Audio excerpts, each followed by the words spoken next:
Kung okay pa rin po sa inyo ang mga ganitong lutong parang lutong bukid na ito'y mga daing na bangus na lalahukan natin ng mga iba't ibang murang gulay, ito pa po ang isang ulam na po pwede nyong lutuin para sa inyo at sa pamilya nyo na hindi naman po talaga maboboljak ng gusto ang bulsa nyo. Bawang po!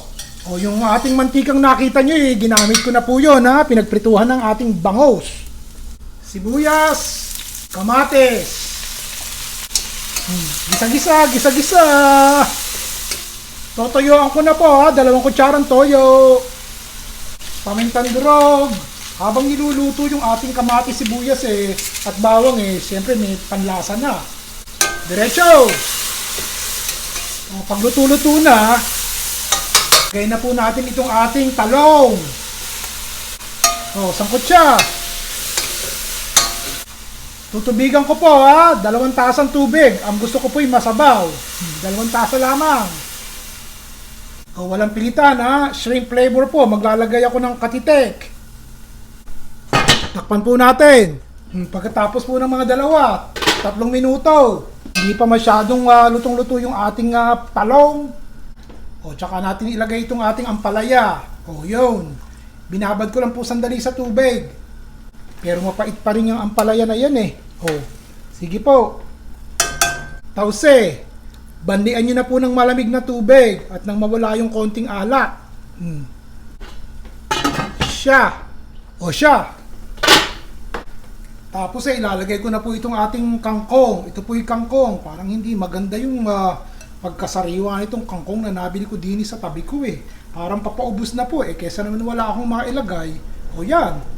Alam ko pong laking di hamak na mas sariwa ang kangkong dyan na nabibili sa atin. Pasensya na po kayo Ang kangkong din sa Amerika hindi mo mawari kung saan galing.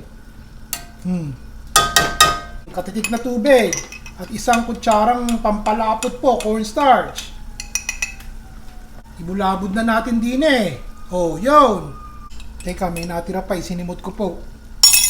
Hinaan natin ang apoy sandali at hayaan nating lumapot-lapot itong ating sabaw. Huwag niyong lalabugin yung inyong gulay at sayang ang nutrition noon. Takpan po. Mahina na lang ang apoy hindi po tayo tapos. Ngayon kung malapot-lapot na po yung sabaw, tsaka po natin ilubalob itong ating piniritong bangus. Yun. Ganun lamang. Nakaraos po tayo ngayon. Hindi po ba mga simpleng lahok pinagsama-sama sa ngalan ng sarap mapapapalata ka talaga. Naku po, hindi nyo ba kakainin yan? Ayan. Ganiring ulam po. Ang talagang laging gusto kong lutuin at kainin. Hindi ko po mawari sa aking sarili kung bakit ganire ang lagi kong gustong lutuin at kainin. Ang tawag po nung iba pagkain bukid daw. Siguro nga po magbubukid ako nung unang panahon. Yan. Lusog na. Palakpakan naman dyan.